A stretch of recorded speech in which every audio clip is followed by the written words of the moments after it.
propose qu'on ouvre cette conférence trimestrielle de l'Observatoire Crédit Logement CSA.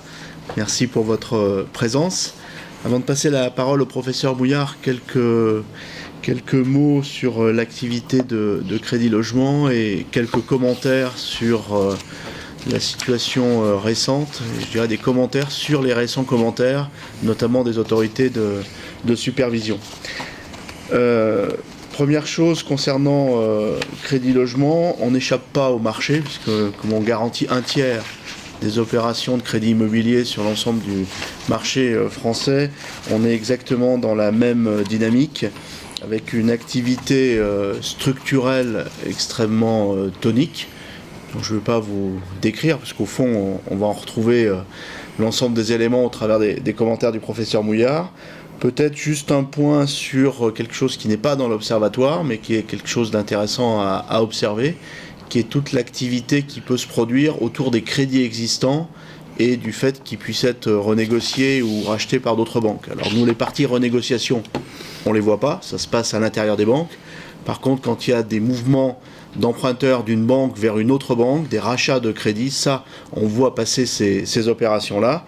Pour vous dire simplement que autant le début de l'année et les 2 premiers trimestres étaient dans le droit fil de ce qu'on avait vécu en 2017, avec une part dans notre activité, je vais parler en nombre d'opérations, qui était de l'ordre de 16 à 18% en nombre d'opérations, ce qui est malgré tout assez significatif par rapport à ce qu'on peut estimer être des niveaux structurels qui sont probablement en dessous de 10%.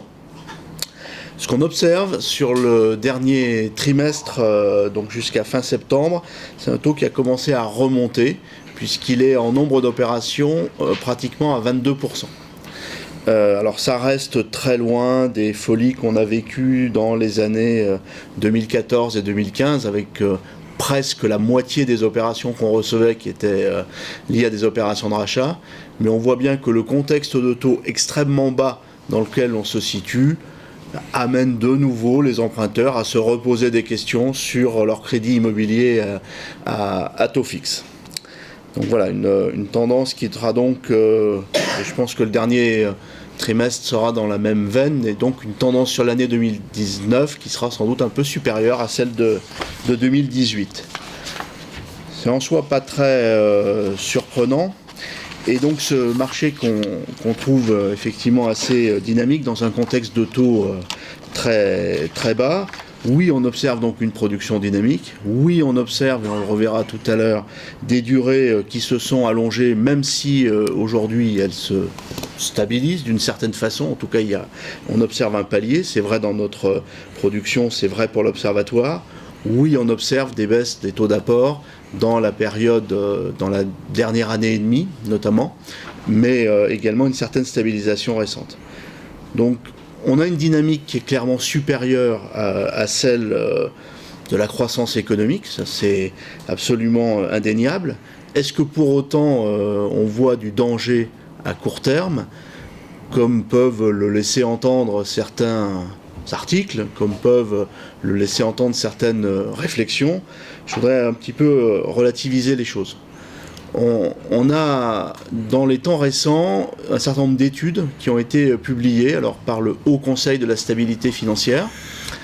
On a également eu une étude je vais le dire en anglais, c'est plus simple, du European Risk Supervisory Board, qui a également fait une étude sur l'ensemble des marchés immobiliers et de leur financement dans les différents pays européens, et qui, l'un et l'autre, mettent en avant et mettent en exergue un certain nombre de points qui sont ceux que, d'ailleurs, qu'on observe. Et notamment, et c'est probablement ce qui est intéressant, c'est que dans ces études, on s'aperçoit qu'il y a des choses qui se contrebalancent, puisque d'un côté, on nous affirme, après analyse par les autorités, qu'il n'y a pas, en France, il n'y a pas de signe clair de surévaluation sur les niveaux de prix. Je crois que c'est un point particulièrement important à mettre en avant, parce qu'on peut avoir tendance à se focaliser sur Paris, sur ce qui s'est passé à Bordeaux, sur des zones extrêmement spécifiques, avec des histoires extrêmement particulières. Mais quand on regarde la question d'un point de vue macroéconomique, les autorités, après analyse, affirment qu'ils ne voient pas à l'instant de surévaluation claire des prix immobiliers. Également l'analyse que les ménages propriétaires sont au fond peu exposés à la baisse des prix de l'immobilier. Et ça, je vous laisserai aller voir les arguments développés qui sont particulièrement intéressants. Ceci étant, tout ceci se passe dans un contexte où on l'a vu, les prix ont malgré tout un peu augmenté, les durées des crédits se sont allongées, les taux d'apport ont baissé. Au fond, des choses qui sont assez normales dans le contexte dans lequel on est. Si on prend la situation des primo-accédants, les aides de l'État se sont quand même plutôt significativement réduites ces dernières années. Il se murmure même qu'elles pourraient encore se réduire de façon très importante dans les années à venir. Ces aides étaient un élément important des plans de financement. Donc face à ça, soit on veut moins de primo-accédants, soit les banques apportent des solutions, ce qu'elles ont fait et ce qu'elles ont pu faire dans un contexte de taux bas, en apportant des financements certes de durée plus longue, mais sur des taux d'intérêt plus bas qui au fond ne changent pas forcément dramatiquement l'endettement des ménages concernés. Je vous prendrai un exemple juste après. Du côté, donc moins d'apport sur les primo-accédants, mais ils n'en avaient déjà pas beaucoup. Du côté des ménages plus aisés, des emprunteurs plus aisés, au fond avec des taux d'intérêt aussi bas, qu'est-ce qui les pousserait à mobiliser activement leurs apports et leur épargne? Au fond, c'est un raisonnement logique et rationnel que de profiter de taux extrêmement bas pour pouvoir financer ces opérations sur des durées sans doute longues, mais en tout cas avec moins d'apports. Donc voilà le contexte dans lequel on est. Et je voudrais juste prendre un exemple.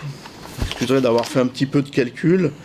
Mais nous, quand on fait du crédit immobilier, on s'aperçoit, et ça on a cet historique depuis longtemps, que le risque il commence à se concrétiser au bout de 5 ans, 6 ans. Les contentieux commencent à arriver à leur maturité dans cette période-là. Le défaut arrive dans cette période-là. Eh bien aujourd'hui, quand vous regardez un crédit fait en 2014, c'est-à-dire lorsque les taux étaient à 2,83, mais les durées étaient au plus bas de la période de ces 8 ou 10 dernières années.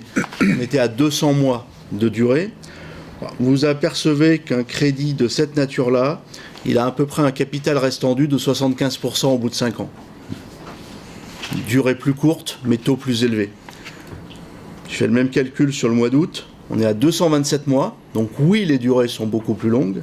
Mais oui, les taux sont beaucoup plus bas. On était à 1,17 au mois d'août, selon l'Observatoire Crédit Logement CSA.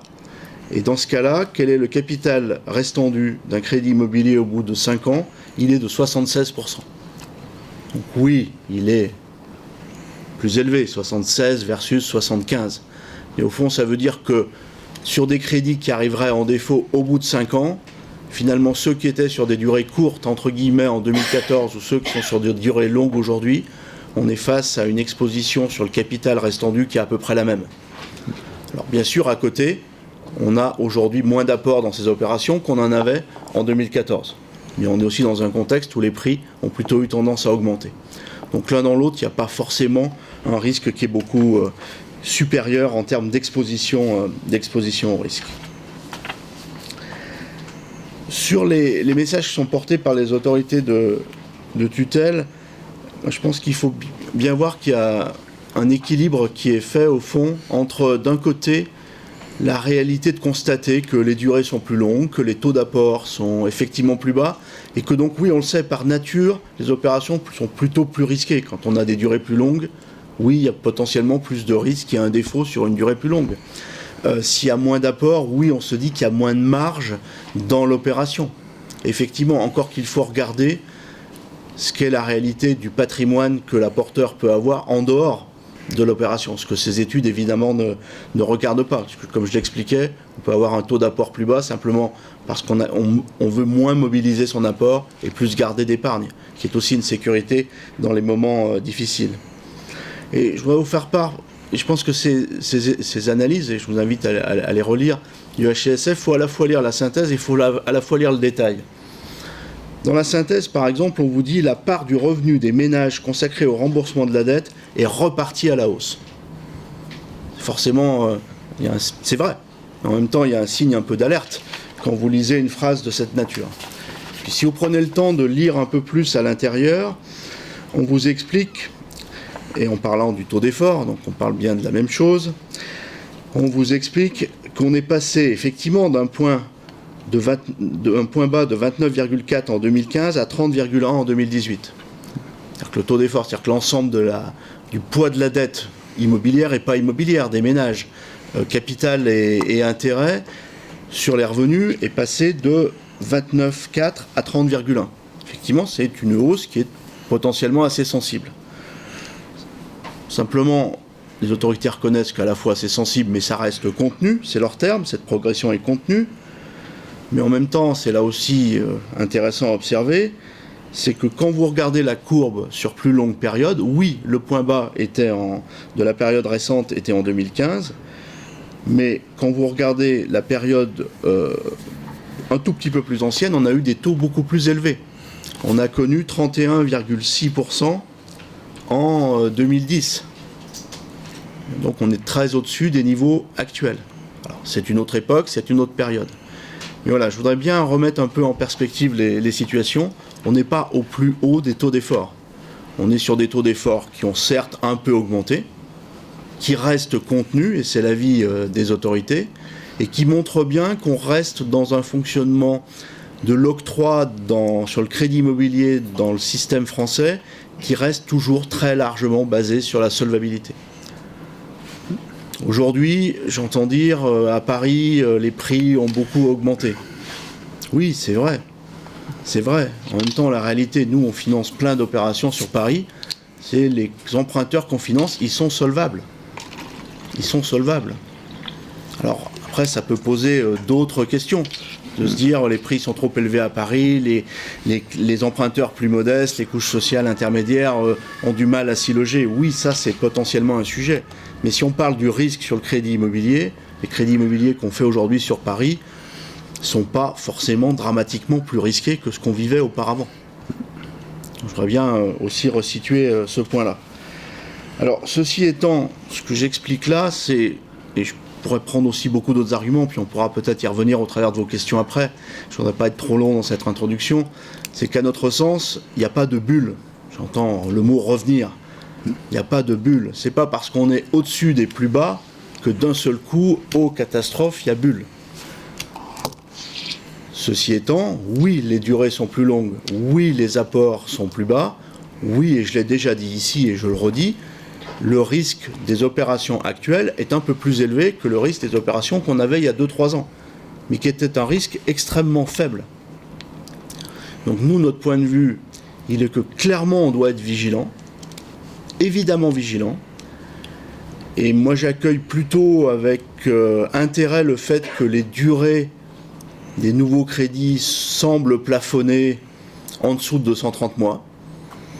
Et j'accueille aussi avec intérêt le fait que la baisse des taux d'apport semble se calmer, parce qu'effectivement, ce qui serait vraiment problématique, c'est qu'on ait une poursuite de ces mouvements et qu'on continue d'avoir un décalage des durées vers des durées structurellement beaucoup plus longues et des taux d'apport encore beaucoup plus faibles. Oui, ça serait réellement problématique. Le niveau où on est aujourd'hui est un niveau qui en soi présente un peu plus de risques qu'il y a quelques années, et qui n'est pas un niveau qui pose des préoccupations particulières. Donc ce qui nous intéresse, c'est plutôt de voir comment ça va évoluer, de voir si au fond on est arrivé à un nouvel équilibre, un nouveau paradigme dans un contexte de taux très bas, et qui, d'après ce qu'on comprend de tous les augures et les experts, devrait rester structurellement très bas encore très longtemps. Ce qui nous intéresse, c'est effectivement de voir comment les pouvoirs publics vont se positionner par rapport à l'aide au logement, à l'aide aux primo-accédants, parce que les banques ont pu accompagner le retrait des pouvoirs publics, mais elles ne pourront pas aller au-delà de certaines limites, et nous non plus d'ailleurs. Voilà, donc pas de bulle, de la vigilance, Et en même temps, la situation d'aujourd'hui ne nous semble pas être telle qu'elle est aujourd'hui, même si elle est un peu différente de celle d'il y a 2-3 ans, n'est pas une situation qui nous pose des difficultés, nous, en tant que cautionneurs, en termes de risque. Voilà ce que je voulais vous dire en introduction.